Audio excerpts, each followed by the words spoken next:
Manite se, meni nije ništa. Odora Milovačka ne smeta u moj ured da mi ne dirate.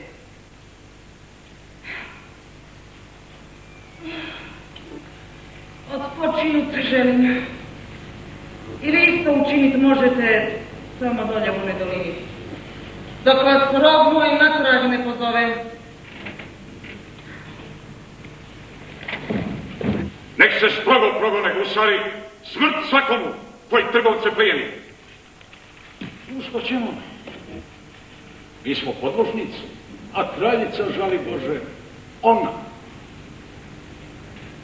Pred svijetom se činiti moramo njenu volju to da svršujemo, a pomagat u pota i braći dok nam bolje ne osvane doba. Što kralj nam ne isi. To je želja svakoga mornara, to je želja svakoga vojnika. Vole Božga pet, ko srce tvoje! Žao mi je, nesretnika naših. Zato, druže, molim te opet da štedi braću kao i do sada. Najmiliji od svih poglavica ti si meni. Zato tebe stavim da uzame brodovljem upravljaš, jer ti si dobar, smion. Jest.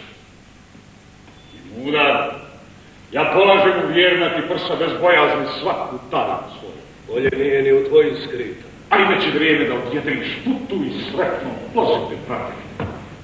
Trentor, bozi nas ne ljube. Zar ti nisi otac svom puku, a ja sretna, poslušna ti žena? Što bi moglo na nas razljuditi? Svijest mi kaže mnogu gorku suzu da sam otrao svijeća nesretnika. Da sam digao slavu u ome rodu i da nikad nevjeran u nebja.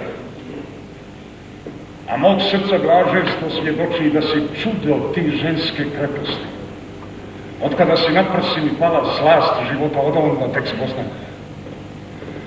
Pa ipak nas strašna svrha čeka.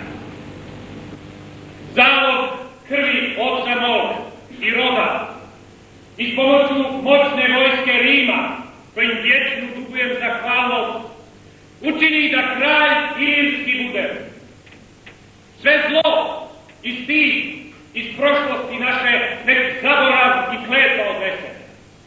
Mir će procvat u zemlji nam miloj našim trudom i pomoću Rima.